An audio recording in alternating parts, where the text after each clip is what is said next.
Hello, everybody. Episode 72, I believe, or 71 of Targeting Winners. This is a quick hit reaction. Get in, get out. We got a couple games in the middle of the week. And let's just talk about this past weekend. Alabama almost loses again. Pete, that was interesting. Yeah, that was interesting. I mean, from where they were, is it 3 weeks ago now or 4 weeks ago when they looked like world beaters again and possibly the number one team in the country. And now it'd be really difficult to make that argument. They obviously lost to Vandy and they did not look very good this week. So, I mean, I thought it'd be a long time before we'd see them lose two in a row. I was like, this can't really be happening. And that catch at the end was I forget who caught that. Was it? I think it was number 6 or something. I want to say. I forget who it was. Remember. But man, that was one hell of a catch. I mean, it was a great catch, and it's been a couple of fun games. I mean, unless you're a Bama fan, then they were not fun games. But outside of that, I mean, you don't usually get entertaining games like that with Bama of late, and so it's been quite fun to watch. To be honest with you, so as a spectator, it was pretty cool. Yeah. Also, our dog walk game. You weren't there last week, but I mentioned earlier during the SEC preview, death taxes and Florida Gators beating Tennessee. One of the people on YouTube took umbrage with that a little bit, I guess, and said they might dog walk them this week. Florida had them. Yeah, Florida should have won that game, but for Billy Napier's play calling. I don't know if he's the senior play caller on that staff, but they made a couple really.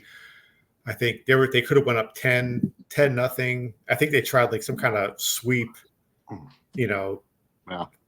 down there close to the goal line on a 1-yard line. Terrible play calling. Some of my Gator friends on Facebook were going nuts. They were calling for him to be fired on the plane on the way home. So it was.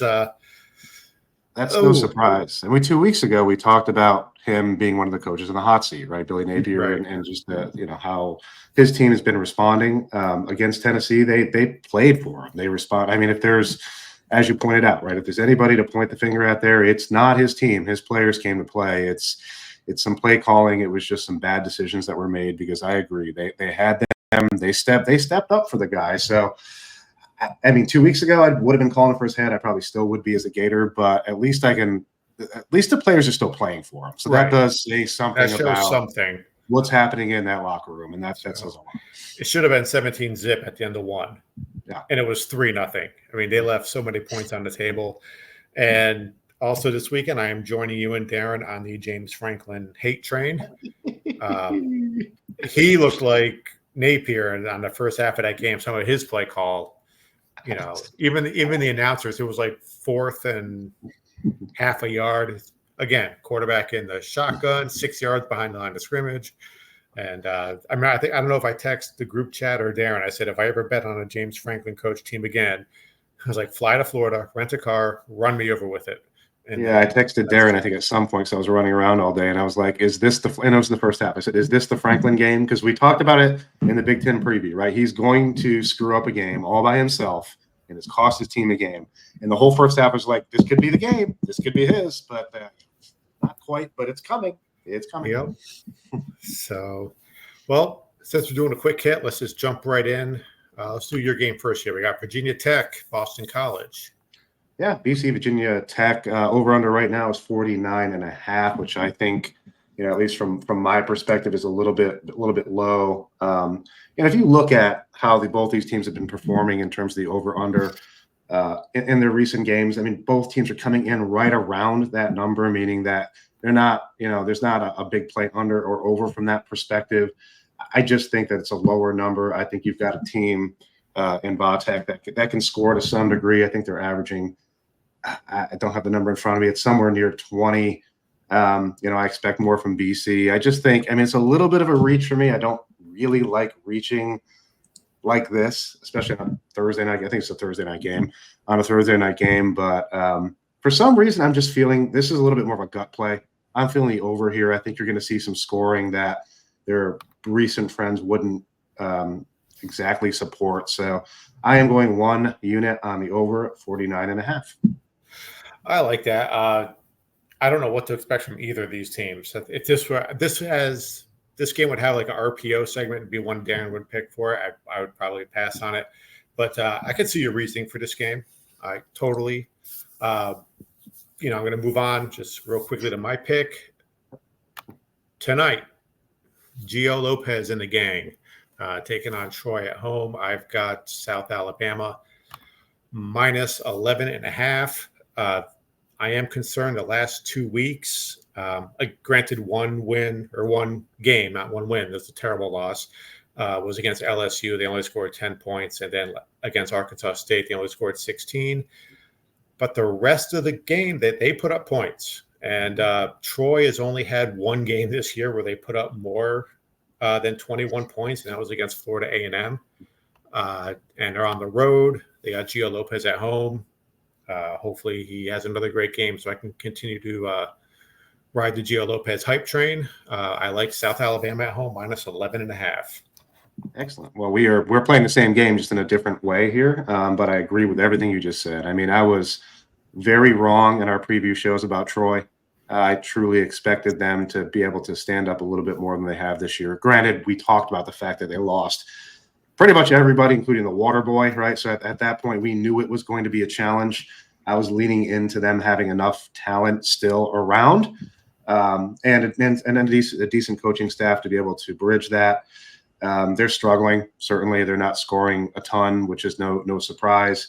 Gio has been awesome on the other side. The number right now is 56.5, which I think is high. I think it's high because of the fact that Troy isn't scoring very much, and I don't think they're going to score very much in this game. So that means that Gio and company would have to come out and score, I don't know, 45 points or something, or 40 or 45 to get the over here. I don't think that's going to happen. I think they're going to whoop them, but they might win by 20, but I could still see something like a 35-10 score or something like that would not be surprising to me. So I actually think this is a pretty solid play on the under at that 56.5. It's already come down a couple points from where it started. I think it's going to continue to come down a little bit before game time. So 1 unit on the under, 56.5. I agree, especially if the scoring woes continue for South Alabama. I hope it doesn't, because they'll probably need to score. They'll probably need to score to cover that. They'll probably have to at least score 28, I think. Troy might be good for 1 or 2 scores. But works for me. Yes, that's well under. It's good. So we got the Tuesday, and I think with the BC, that's on Thursday. Thursday. We got tonight and Thursday. Right? So we can watch that game in Lexington. We can absolutely do that. I think it's a great idea. Yes. On our way to watch Louisville and Miami. Another game of note, Western Kentucky and Sam Houston. They play, I believe, on Wednesday night. No bet on that one. I am still rooting for Sam Houston. They did win my future over 4.5 wins. They got that covered rather quickly, and I do have them to win the conference. And they're sitting there at 5-1, and I believe I got 20 plus 2,200 on that. I think I forget what I got on that one. It's on the crawl. So if you're watching on YouTube, check out the crawl on the bottom, and you'll be able to see what the odds are for me to get Sam Houston to win that. Well, we covered everything. Pete, do you have anything else you want to add?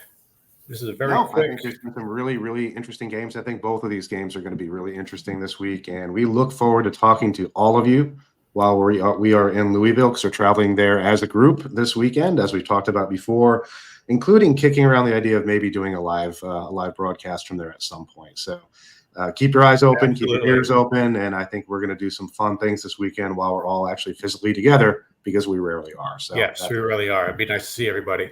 All right, thank you for listening. We'll always email the show, cfbdudes@yahoo.com. You can find us on Spotify, Apple, Facebook, Twitter is @TargetWins. Thank you all for listening, and we'll see you on Friday.